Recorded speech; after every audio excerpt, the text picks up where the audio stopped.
This is Andrew Wicklund from Project Risk Consultants. I'm going to walk through importing a Primavera.xer backup file. Uh, we're going to go to the File menu for this. It's a pretty quick and easy process. Um, there's two screens you can go to. You can either go to the Open menu or there's a Primavera menu. There's no difference between going to the two menus except for the fact I'm going to go to the Primavera menu, open Primavera XER file. And the big difference is it just pre-selects this type in the bottom right hand corner. So if you were to just go to open, it would list all files. So this is what that would look like. Instead, I'm going to select this primavera.xer file. I'm just going to select one of the Primavera risk sample files. So I'll do register-EPC. So I can either double click this or select it and click open.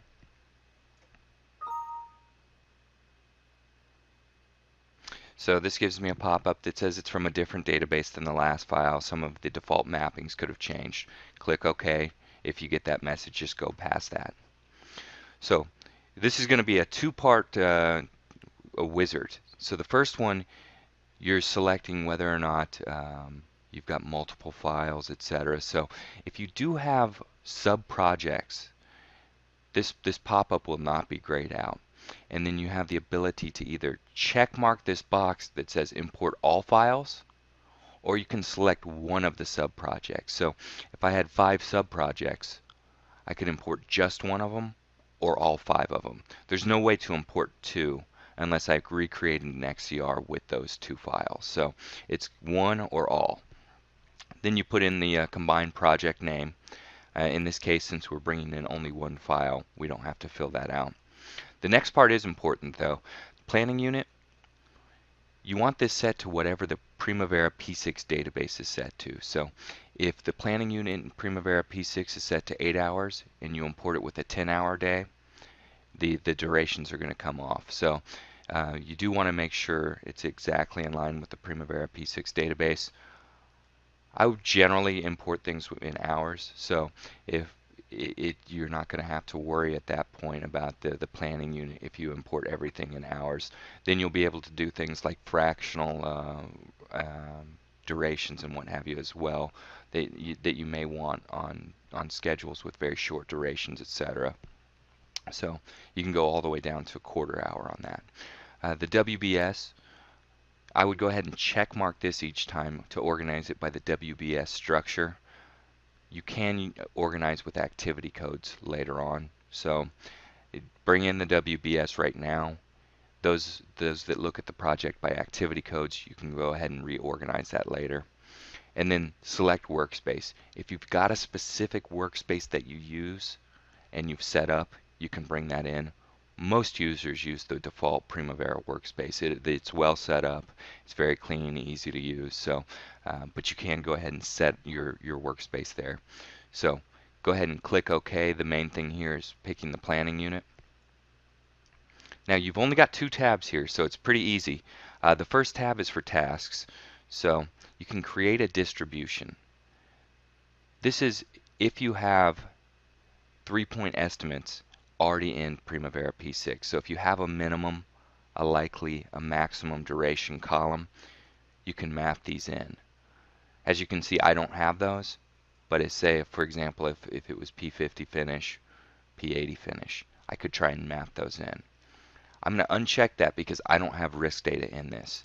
Most users probably will not have risk data in, but some users do input directly into P6 their risk data. Also, there's a dialog box at the bottom here. Primavera values have been entered in days or hours, so make sure you select the correct unit there. So I uncheck this, it's grayed out. The next bit is the alternative duration distribution. Most users will not have this either. This would be something that if you had pushed the data back to a P6 originally, that you might be able to bring that in. Really, most of the time, the duration distribution, the correlation, those are handled within templates in Primavera Risk.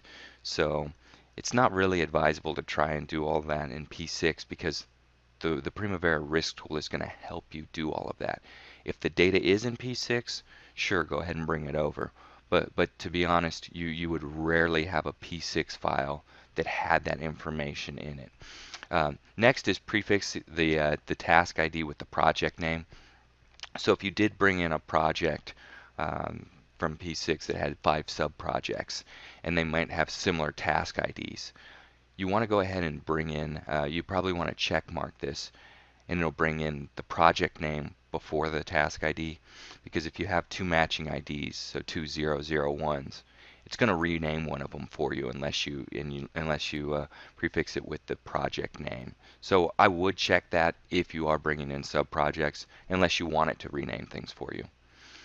Bottom left-hand corner, you do have set as default when opening XER files. So once you go through this process once, you can check mark that, and it should keep your settings.